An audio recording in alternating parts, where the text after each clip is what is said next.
Hey, everybody, I'm Scott Weichel. You're listening to MKOCRadio.com. Some time ago, our host of Sunday Country Classics, Brad Peterson, had this gentleman in his studio at KZFR on the radio show that he does there on Saturdays out in Chico, California. And I heard about him through the NACMA Association. He won a couple of awards from them this year, and I just really like his music. I like his songwriting, and I thought it'd be a really cool thing to be able to sit and talk with him. So he's with me tonight. This is Bob Warren. Bob, how are you tonight? I'm doing fine. I'm doing real good. Thanks for asking. Well, it's a pleasure to have you on the show. I really do appreciate it, and I very much enjoyed the time that you spent with Brad on his show. I enjoyed that. It was a great experience. That was the first time for me. I was a little nervous. I hope to do better this time around. Well, you did great, and Brad and I are kind of the same. We're musicians at heart, and we just like to play some good music and just have a conversation. So I think we'll be just fine. Yeah, Brad was a wonderful guy, great personality, and he did a really fine job putting me at ease, and like I said, that was a great experience. You bet. I think the world of Brad. He's a dear friend of mine, and I'm very happy that he's part of our radio show family here and doing a show on Sunday night, and people just love what he's doing out there, so we're grateful for that. Sure. Well, let's talk about the North American Country Music Associations International. You are the recipient of a couple of awards from these fine folks. Yes, I was very fortunate. I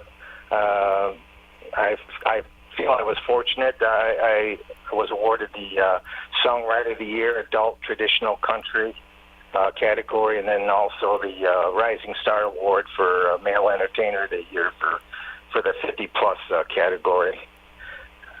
So I went down there with absolutely zero expectations of winning anything, but it was all about the experience, and with me, it's all about just sharing my music with people. Absolutely, and a lot of talent there, and we very much support that association. And we are very fortunate to have run Radio Station of the Year 2 years in a row from them, and they're great people keeping country music alive and well. That's for sure.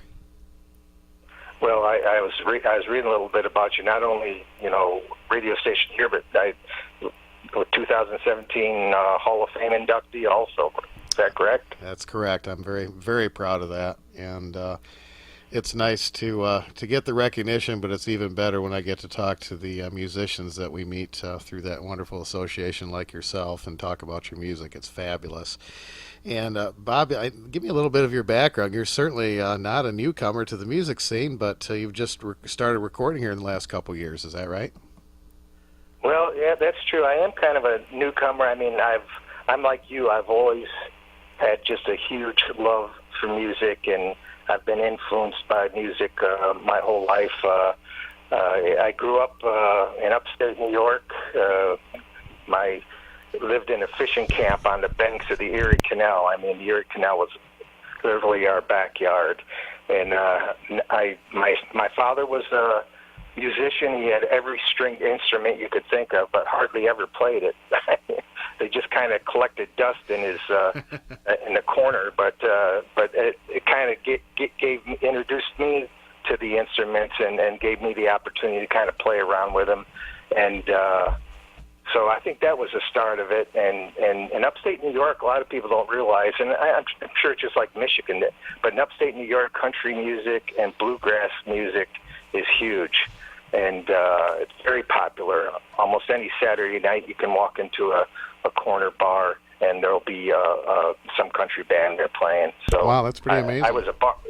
I'm sorry, go ahead. No, I was just saying that's pretty amazing. You wouldn't necessarily think of that area being much for country and bluegrass music.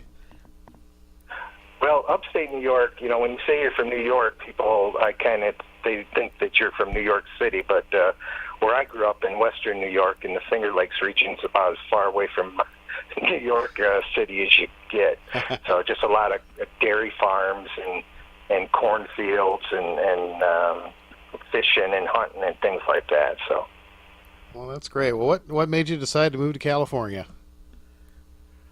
Well, in 1976, I was working in a foundry in a little town called Seneca Falls, New York. It's kind of famous. It's the birthplace of women's rights. But I just didn't feel like going to work one day, so I jumped on my motorcycle and was driving around, and I drove past the Navy recruiter's office, and I actually went in to see a Marine recruiter, but he wasn't there, so I talked to the Navy recruiter, and he signed me up, and I went down to Florida to boot camp, and after that, I said, get me as far away from New York as you can, and so they sent me to San Diego. I got here New Year's Day, 1977, and been here ever since. Wow, that's hardcore. That's quite a move. Yeah, that was I guess it's an adventure when you're 21 years old. You're looking for an adventure, so the Navy sent me on an adventure, and it turned out being a great adventure. If I always tease my wife, I said if it wasn't for the Navy and if it wasn't for my wife, I'd probably be living in a cardboard box in the town park somewhere. Well, Both kept me out of trouble. I read that you and your wife Diana have been married for 40 years, and you have 3 sons, and you've got 5 grandkids too, right? Yeah, I'm an old guy. Yeah, we celebrate our 40th anniversary in about a week or so on August 12th. Well, congratulations. So, I know I can't believe how fast 40 years goes by and how fast the kids grow up, and now it's the grandkids. You kind of gauge how quickly life passes by our oldest granddaughter now is almost 16 years old. It's unbelievable. I still feel like I'm in my 30s or something, but unfortunately I'm not. Well, that's great. Well, the music certainly keeps you young. There's no doubt about that. And you've been dubbed the King of Pain, and a lot of your songs have a kind of a sadness to them, but yet there's songs that at least in my perspective, I can really relate to, and I'm sure that people probably tell you they get certain meanings out of your songs, and maybe they weren't what you had intended on, but I would think as a songwriter, that's probably a really good compliment. Yeah, I just love to get feedback on my music and hear what people how it touches them and how it's related. I've had several people come up to me. There's a song I wrote about going back to see my mother for the last time in a hospice, and it was called "The Last Goodbye." And I played it at a street fair here in Santee, California. And afterwards, some guy come up to me and said, "That's the story of my life." He goes, "You just sang the story of my life." Wow. And so you never know how one of your songs is going to affect somebody. And as I tell my wife, I haven't personally experienced all these all the things I write about. I'm an observer of the human condition. I watch what's going on around me, and I write about what I know is happening to people and what people have experienced. So I think I just have I'm a good storyteller, and I have a way of putting it into words, and I think that's what people enjoy about my music. Absolutely. Well, you'll never run out of material that way, that's for sure. So what prompted you to decide to start recording albums? Well, I wrote my first song, I don't know, probably 7 or 8 years ago, just upstairs in my bedroom. I was writing a song about, I was just putting down some thoughts about my family life, and I was telling Brad during our interview, when I finished, I said, "Wow, that's a song," and it's got a couple of verses, it's got a chorus, and it's almost like a bug. Once you start, you just want to keep doing things better. And my main motivation was I always wanted to do a Christmas album, believe it or not, to pass out as presents and gifts to my family here during the holidays. And it was going to be something simple, maybe on GarageBand or something like that. And my wife has always encouraged me to, don't half step on anything, go all the way. So when I finally got enough songs that for a CD, I was introduced to a studio producer here in San Diego, and he got me in there, and it's once you're in there, you're bit by the bug. You just want to keep going and going. So I'm actually back in the studio right now, recording a couple songs, and we'll probably do the third CD incrementally, not all at once like I did with the first two CDs. Oh, that's fantastic. That's fantastic. And your latest CD that you have right now is called From Here to There, and or excuse me, From There to Here. That's right. Yeah, From There to Here. Yeah, and that was I went and one of my friends took me to a concert or a coffee house in Del Mar, California, which is where Del Mar is famous for the Del Mar racetrack. Richard Shindell was performing that night, and I'd never heard of Richard Shindell, but my friend knew I would enjoy him, and so after I listened to him, I wanted to write something similar to that style. So the road from there to here was kind of, I guess, I was kind of trying to mimic the Richard Shindell type of music, and a lot of my music is like I would consider the Americana rootsy stuff, like John Prine, Steve Earle, and Townes Van Sant. That's what I think about when I write a lot of my stuff. I wanted to get a little more contemporary with the second CD, and there's a few songs on there where I think I've accomplished that. Absolutely. Well, folks, you can visit robertwarren.bandcamp.com and pick up both of Bob's albums there, and we'll put that information on our Facebook page as well. Tell me a little bit about some of your favorite songs that you've recorded thus far. Well, I think the King of Pain, that's where I kind of got my moniker there, is the King of Pain. I really like that song. It's a very simple song.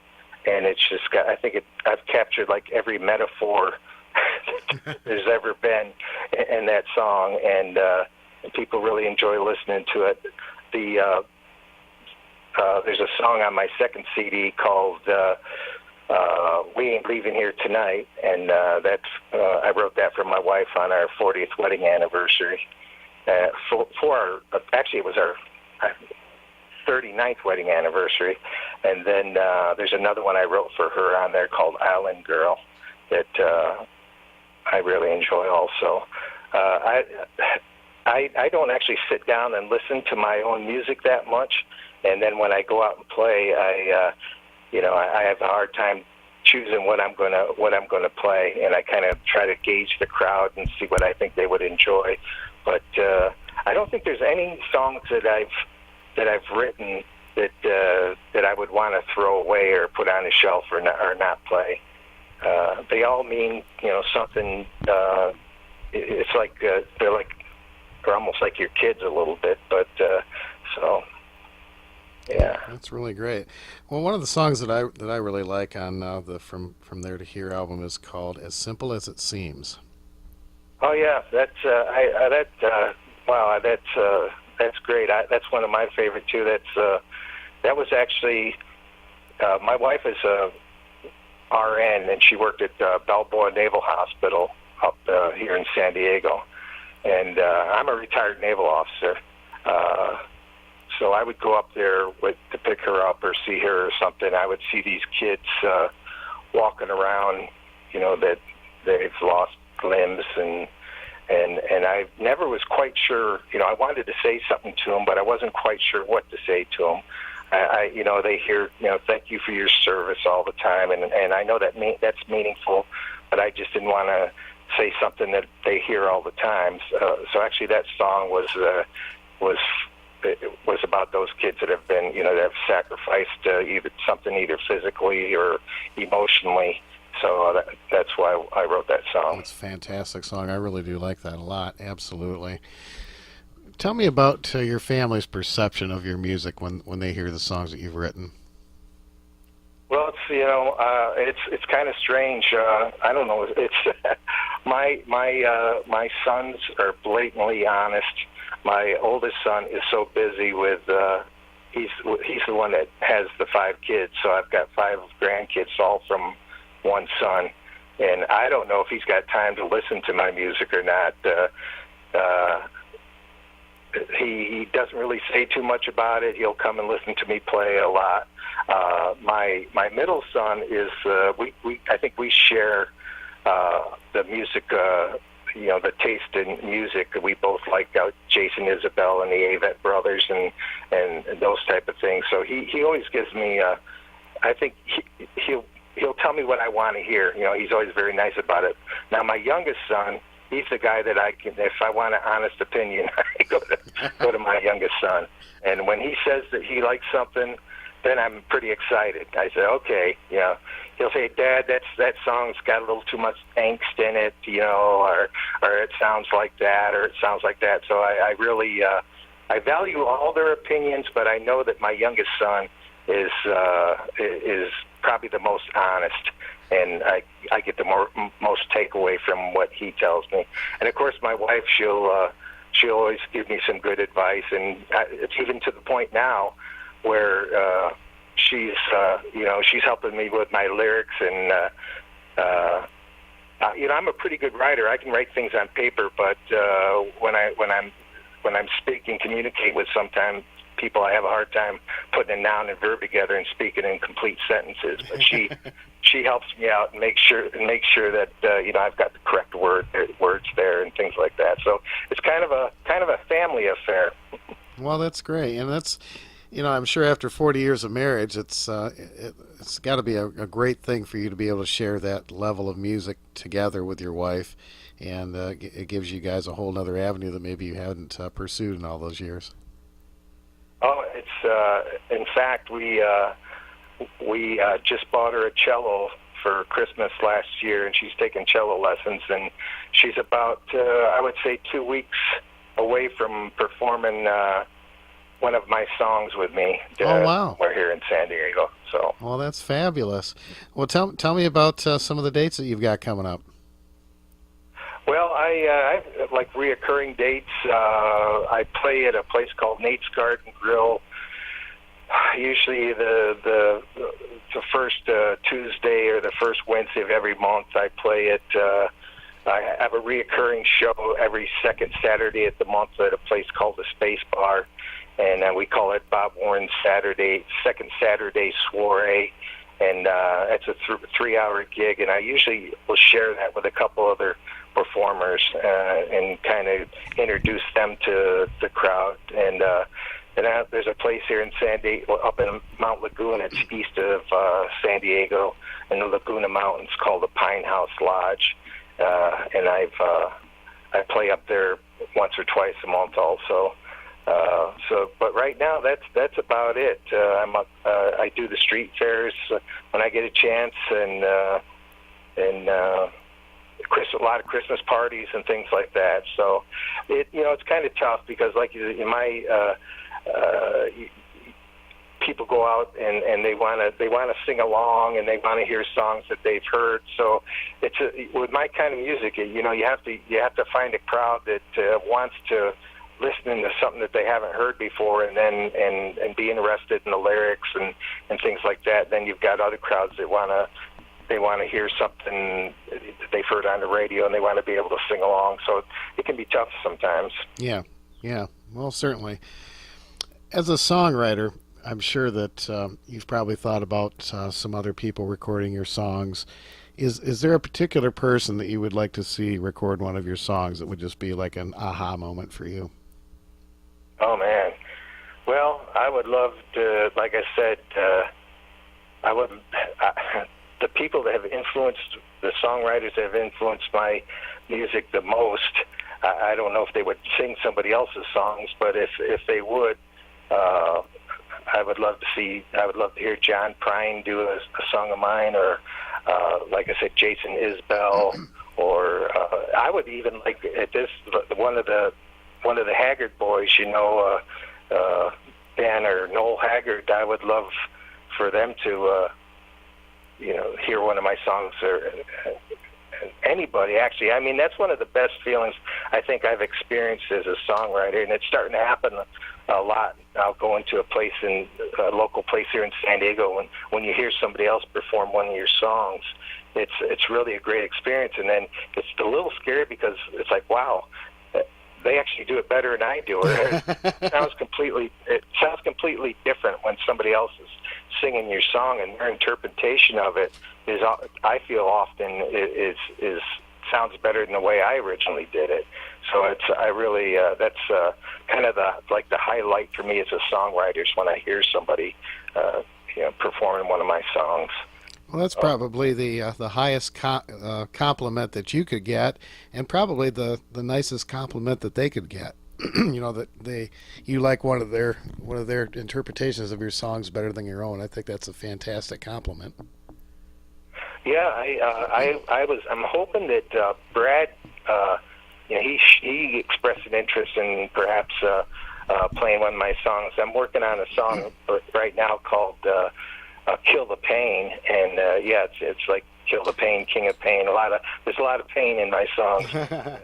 He expressed an interest in maybe performing that, so I'm working on that in the studio right now, and I'm waiting for my pedal steel guy to come back in town, and we got pedal steel and the final vocals, and that'll be finished, and I'm going to send that to Brad and see if he'd be interested in performing that up in the Chico area. Awesome. Well, I hope you'll send me a copy of it too. I'd like to hear that. I'm a big fan of steel guitar too, and I like you have some really awesome tones, some steel guitar tones in some of your songs, and I love that.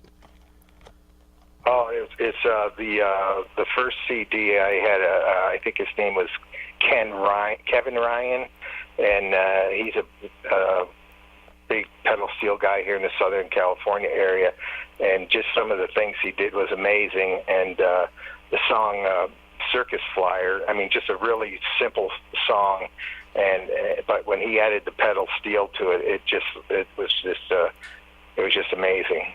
That's awesome. Well, folks, again, it's robertwarren.bandcamp.com. You can get both of Bob's CDs there and check out where he's going to be playing. If you get a chance, go and see him. And we're going to play some of Bob's music for you right now. And it sure has been a pleasure having you on the show, and I really do appreciate it and wish you all the very best as your musical adventure continues.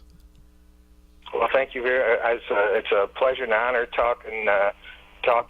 speaking with you. I mean, to be interviewed by, a person that has interviewed Merle Haggard and Bobby Baird and Charlie Pride and, David Frizzell there. It's like, wow. It's really an honor, and I appreciate your time. And I appreciate you sharing my music. Well, the pleasure is all mine. You are welcome anytime, and I'd love to share your music with my listeners. Thank you so much for taking time to be on the show. All right, my pleasure. All right, robertwarren.bandcamp.com is the website. Here's some of Bob's music for you as we continue on mkocradio.com.